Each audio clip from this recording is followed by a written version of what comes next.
मुल्क की बड़ी यूनिवर्सिटीज में हंगामा बरपा है। वजह है बीबीसी की पीएम मोदी को लेकर डॉक्यूमेंट्री। जामिया, जेएनयू और अब डीयू में डॉक्यूमेंट्री की स्क्रीनिंग को लेकर हंगामा बरपा है। कई तलबा को हिरासत में लिया गया तो वहीं कई तलबा को रिहा भी कर दिया गया है।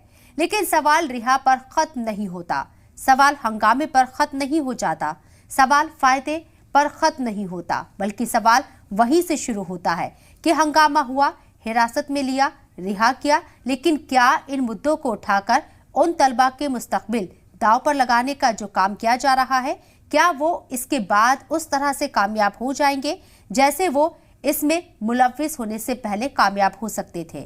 क्या अब उन्हें बैरून मुल्क जाने के लिए किसी दिक्कत का सामना नहीं करना पड़ेगा? सवाल अब यही खत्म नहीं होता। क्या गुजरात फसादात में जिन लोगों ने अपनों को खोया वो माजी की दिलखराश यादों से उबर पाएंगे? यादें माजी, अजाब है या रब, छीन ले मुझसे हाफिजा मेरा, वे गम दे दर्द कैसे कम होंगे? क्योंकि जैसे ही वो अपने गम से उबरने की कोशिश करते हैं तो इस तरह के मामले उनके गम को फिर ताज़ा कर देते हैं, उनकी नींदें फिर उड़ जाती हैं। इन्हीं सब को लेकर बातचीत करेंगे।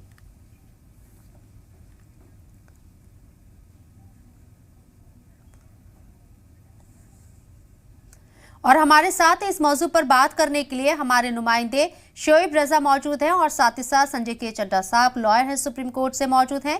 संजय के चड्ढा साहब, इस्तकबाल है आपका ज़ेर सलाम में। शोएब, सबसे पहले आपसे सवाल है मेरा, अभी मौजूदा सूरत हाल क्या है? जामिया में हंगामा हुआ, डीयू के अंदर हंगामा हुआ, कुछ तलबा को हिरासत में लिया गया, अभी डीयू में क्या सूरत हाल है? देखिए, अगर अभी की सिचुएशन की बात करें तो पुलिस की तरफ से कहा गया है कि हालात अब सामान्य हो गए हैं। 24 से ज्यादा जो स्टूडेंट्स हैं उनको हिरासत में लिया गया है, पुलिस की तरफ से कहा गया है। हालांकि हम ये देख रहे हैं कि चाहे जेएनयू हो, जामिया हो या फिर अब यूनिवर्सिटी की बात की जाए तो जिन अभी छात्रों को हिरासत में लिया जाता है, पुलिस की तरफ से कोशिश की जाती है कि पहले मामले को निपटाया जाए। अगर हालात बेकाबू होते दिखते हैं और फिर भी छात्र नहीं मानते तो उनको डिटेन कर लिया जाता है और हालांकि बाद में उनको रिहा कर दिया जाता है।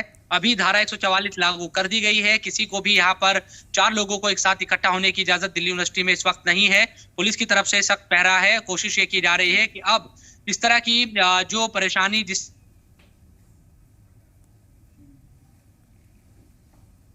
शोएब, आपकी आवाज ब्रेक हो रही है, कोशिश करेंगे आपसे बात करने की। तो डीयू में भी हंगामा हुआ, जामिया मिल्लिया इस्लामिया में भी हंगामा हुआ, एहतजाज हुआ, मुजाहिरा हुआ, जहां जामिया में कुछ स्टूडेंट को हिरासत में लिया गया, बाद में उन्हें छोड़ दिया गया, क्लासेस को सस्पेंड कर दिया गया है।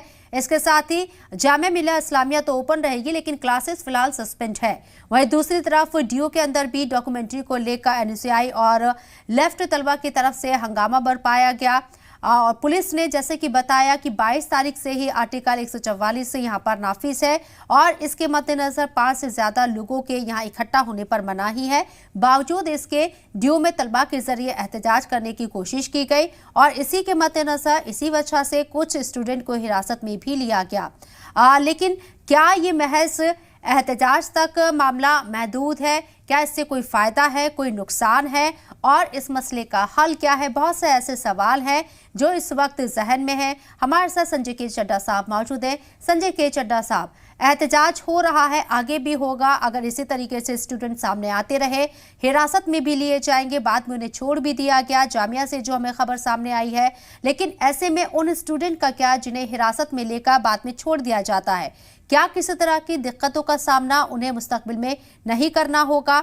जो ये तलबा अपनी पढ़ाई को लेकर बेहद संजीदा होते हैं, क्या इनके मुस्तकबिल में कानूनी तौर पर किसी तरह की कोई अड़चनें आ सकती हैं इस पूरे वाक़े के बाद?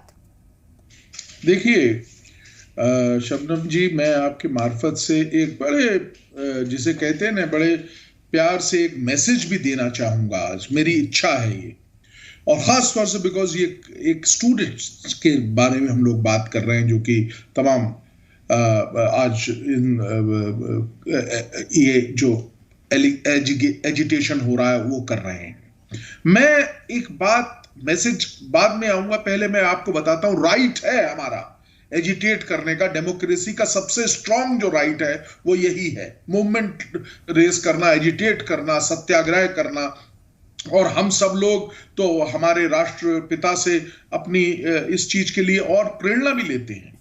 लेकिन क्या ऐसी सूरत हाल जब 144 धारा लगी हुई है, खास तौर से सरकार ने इंतजाम किए हैं कि एजिटेशन और इस तरह की चीजें ना हो, तब क्या स्टूडेंट्स को, मैं किसी भी तरीके से किसी के राइट पे दखल नहीं कर रहा हूं, अगर आपको लगता है कि ये सही है तो आप करिए, लेकिन आपको अपना करियर भी देखना है। आपको यह भी देखना है कि कैसे हम एक जो मुकाम हम हासिल करने के लिए यहां पढ़ने आए हैं दिल्ली यूनिवर्सिटी में या जामिया मिलिया इस्लामिया यूनिवर्सिटी में हम लोग पढ़ रहे हैं, क्या इन तमाम एतजाजों से, इन एजिटेशन से हमारे जो हमने सोचा है वो चीज हमको मिल रही है? इस चीज पे शांति से एक बार बहुत सोचने की भी जरूरत है। ये बिल्कुल आपका अपना राइट है, फंडामेंटल राइट है to agitate, to raise your voice, to send your communication that this is what you want. लेकिन एक सीमा भी है, उस सीमा में ही रहना। हमको अगर धारा 144 लगी है तो 5 लोगों की अगर पाबंदी नाफिज की है सरकार ने तो उसको भी फॉलो करना है। एक तरफ वो लॉ है तो ये भी है। अब मैं आपको बताता हूं, आर्टिकल 19(1)(a) में इस चीज का बड़े तरतीबवार तरीके से बताया गया है कि right to freedom of speech and expression जो है उसका व्याख्यान किया गया है। लेकिन उसी के अंतर्गत एक एक्सेप्शन है जो रीजनेबल रिस्ट्रिक्शन लगा सकती है सरकार, वो है पब्लिक ऑर्डर। तो 144 धारा पब्लिक ऑर्डर वायलेशन हो गई। अब मैं आपके सवाल का जवाब दूंगा।